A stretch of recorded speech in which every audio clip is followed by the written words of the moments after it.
स्वागत है आपका सोशियोलॉजी टिप्स व शिखा में। आशा करती हूँ मेरे द्वारा जितना भी आपको कंटेंट प्रोवाइड किया जा रहा है वो आपकी सोशियोलॉजी से रिलेटेड किसी भी एग्जाम्स के लिए बहुत ही हेल्पफुल है। तो आज का जो हमारा टॉपिक है वो हम स्टार्ट करते हैं। आज का हमारा टॉपिक है वो है फैमिली, परिवार। तो परिवार जो कि एक बहुत ही छोटा टॉपिक है। परिवार के बारे में सभी जानते हैं। हम सब लोग एक परिवार में रहते हैं जिसमें हमारे माता पिता होते हैं और उसमें सभी बच्चे जो है साथ में रहते हैं। हमारे कुछ वृद्धजन भी होते हैं जो साथ में रहते हैं, उनसे मिलके परिवार बनता है। देखिए, समाज में कोई भी व्यक्ति ऐसा नहीं है जो बिना परिवार के रहता हो, क्योंकि समाज में रहने के लिए एक उसको एक समूह की आवश्यकता होती है जिसमें उसकी आवश्यकताओं की पूर्ति होती रहे और व्यक्ति आपस में एक दूसरे से मिलकर रहे, तो इसको ही परिवार कहा जाता है। तो परिवार शब्द की जो उत्पत्ति है वो देखा जाए तो रोमन शब्द है एक, जो है फेमुलस,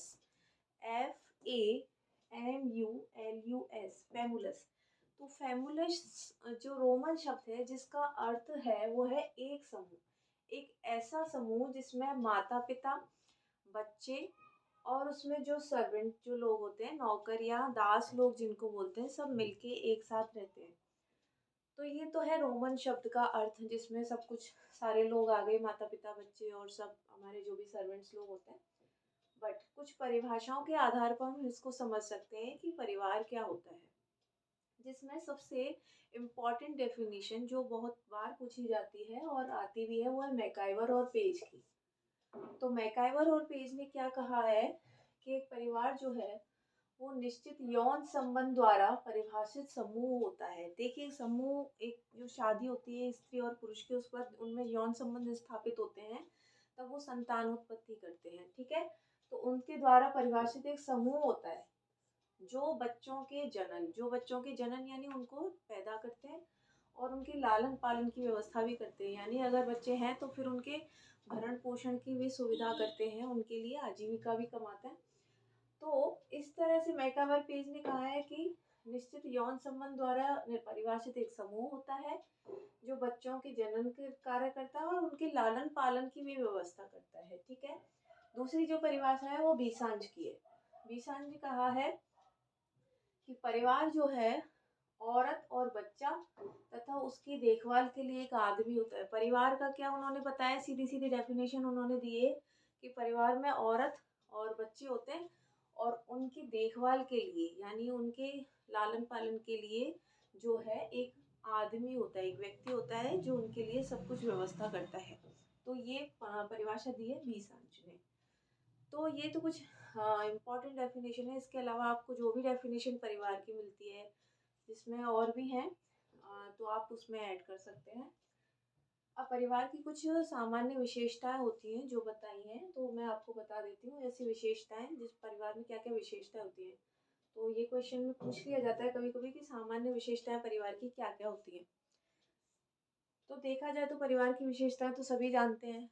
परिवार में रह के हम सबको सहयोग मिलता है, सब एक साथ रहते हैं, बच्चे का लालन पालन अच्छा होता है और जो है हम जो भी नैतिकता वगैरह जो भावना है वो सीखते हैं परिवार में रह के। तो इसी के आधार पर इसकी कुछ विशेषताएं भी होती हैं। जैसे सबसे पहली है सार्वभौमिकता।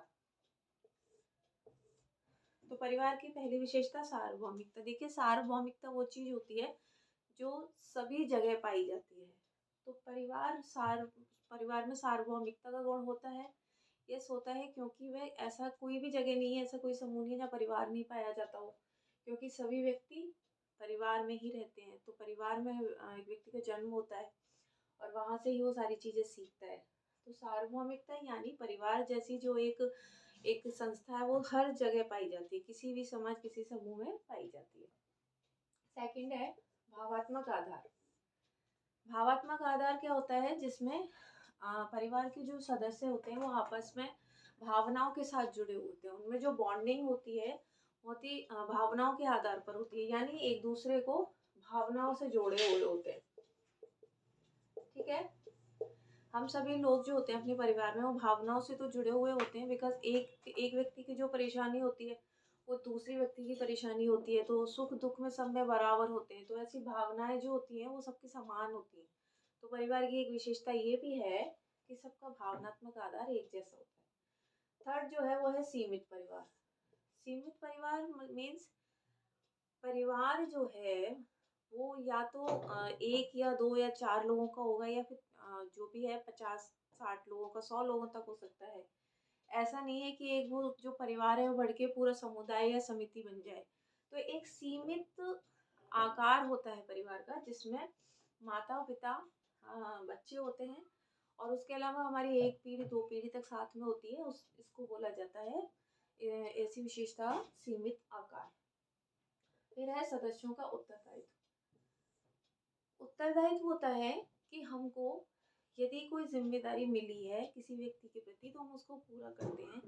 तो उत्तरदायित्व क्या है, जिसमें परिवार के सभी सदस्यों के कार्यों की पूर्ति करने के लिए सबकी जिम्मेदारी है। एक दूसरे के कार्यों के उनके लिए सब उत्तरदायी हैं। यानी ऐसा नहीं है एक व्यक्ति अगर दुख में है तो किसी की वो हेल्प ना करे, तो सब समान रूप से एक साथ रहते हैं। तो सुख दुख में जब समान है तो सबके उत्तरदायित्व भी एक जैसे हैं। नेक्स्ट है सामाजिक नियंत्रण। फैमिली क्या करती है? फैमिली हमारे ऊपर नियंत्रण का कार्य भी करती है। सोशल कंट्रोल में मैंने बताया था। तो नियंत्रण का कैसे कार्य करती है, जैसे सोसाइटी में अगर कोई व्यक्ति कोई गलत राह पे जाकर कुछ कार्य कर रहा है तो फैमिली जो होती है उस व्यक्ति को रोकने का कार्य करती है। यानी आप जो है गलत ट्रैक पे नहीं जा सकते हो, तो फैमिली सबसे पहले ये कार्य करती है कि आपको अच्छे और बुरे के बारे में अवगत कराती है, तो आप गलत कार्यों को करने से रुक जाते हैं। फिर है स्थायी व अस्थायी प्रकृति। परिवार की स्थायी प्रकृति कैसे है, क्योंकि इसमें सभी लोग जो होते हैं वो एक साथ मिलके रहते हैं, और विवाह के बाद में संबंध बनते हैं, तो स्थायी प्रकृति है, लंबे समय तक चलती है। और अस्थायी प्रकृति कैसे है, यदि किसी की मृत्यु हो गई तो सदस्यता खत्म हो जाएगी, और यदि किसी ने तलाक ले लिया तो उस परिवार से उसकी सदस्यता खत्म हो जाती है। तो परिवार की स्थायी और अस्थायी दोनों तरह की प्रकृति पाई जाती है। नेक्स्ट इसकी विशेषता है सामाजिक नियम। तो हमारी फैमिली के कुछ नियम होते हैं, कुछ सामाजिक नियम होते हैं, कुछ रूल्स और रेगुलेशंस होते हैं जो परिवार हमको समझाता है। पीढ़ी दर पीढ़ी ऐसे जो रूल्स होते हैं वो हमको समझाए जाते हैं, और हमको उन्हीं नियमों का पालन करके आगे चलना होता है। तो फैमिली का काम है कि हमको वो नियम बताए और उन नियमों पे चलने के लिए वादे भी करे। ठीक है, हम अपने परिवार के जो भी नियम होते हैं उससे अलग होकर कोई कार्य नहीं कर सकते। जैसे विवाह करने का जो कार्य है वो परिवार से के सदस्यों से पूछ के किया जाता है। कोई भी व्यक्ति अपनी मनमानी तरीके से करता है तो कई जगह उसको परिवार से अलग भी कर दिया जाता है। ठीक है, तो ये होते हैं सामाजिक नियम। उसके बाद है सामाजिक ढांचे में केंद्रीय स्थिति। केंद्रीय स्थिति कैसे कि सामाजिक ढांचा ओवरऑल हमारा समाज जो भी जिन चीजों से मिलके बना है उसमें जो केंद्र में जो स्थिति होती है वो परिवार की ही होती है। मीन्स एक जो बच्चा होता है, एक व्यक्ति होता है, परिवार में ही जन्म लेता है और परिवार से ही सारी चीजें सीखता है, क्योंकि सबसे पहले वो परिवार में ही रहेगा, उन चीजों को सीखेगा, उसके बाद ही वो बाहर निकलता है समाज में। जब वो सामाजिक हो जाता है, परिवार से चीजों को सीख कर उसके बाद वो समाज में बाहर निकलता है। ठीक है, इसको बोला जाता है सामाजिक ढांचे में केंद्रीय स्थिति किसकी? परिवार की। नेक्स्ट है रचनात्मक प्रभाव।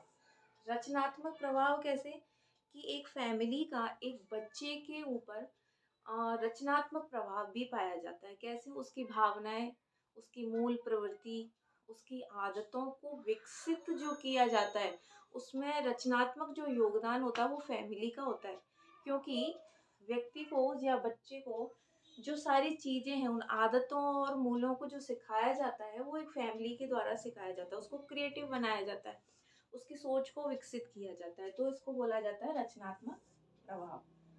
एंड लास्ट है वंश नाम व्यवस्था। वंश नाम व्यवस्था, अपने वंश का नाम सुना होगा कि हमारी जो पीढ़ी है वो चलती आ रही है, कितनी पीढ़ियां जो होती हैं उनको हम करके पार करके आए, यानी जो पीढ़ी दर पीढ़ी जो चीजें चलती है उसको वंश बोला जाता है। तो वंश नाम व्यवस्था होती है परिवार में। परिवार में एक चीज है जो वंश के आधार पर चलती है, मतलब हमसे पहले हमारे पिताजी और उनसे पहले उनके पिताजी, तो एक वंश जो है कोई गोत्र के आधार पर चलता है। कौन? परिवार। तो परिवार में ऑब्वियसली वंश व्यवस्था पाई जाती है जो लगातार एक पीढ़ी से दूसरी पीढ़ी तक चलती है। तो ये कुछ परिवार की विशेषताएं हैं। सार्वभौमिकता, भावात्मक आधार, सीमित आकार, सदस्यों का उत्तरदायित्व, सामाजिक नियंत्रण, स्थायी एवं अस्थायी प्रकृति, उसके बाद सामाजिक नियम, सामाजिक ढांचे में केंद्रीय स्थिति, रचनात्मक प्रभाव, वंशनाम व्यवस्था।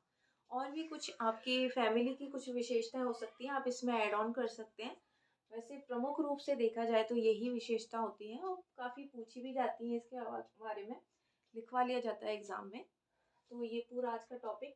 इसके बाद जो नेक्स्ट वीडियो मेरा रहेगा वो रहेगा कि परिवार कितने प्रकार के होते हैं, ठीक है ना, कितने आधारों पर परिवार के प्रकार पाए जाते हैं। तो मैं वो नेक्स्ट वीडियो आपको उसी के बारे में बताऊंगी।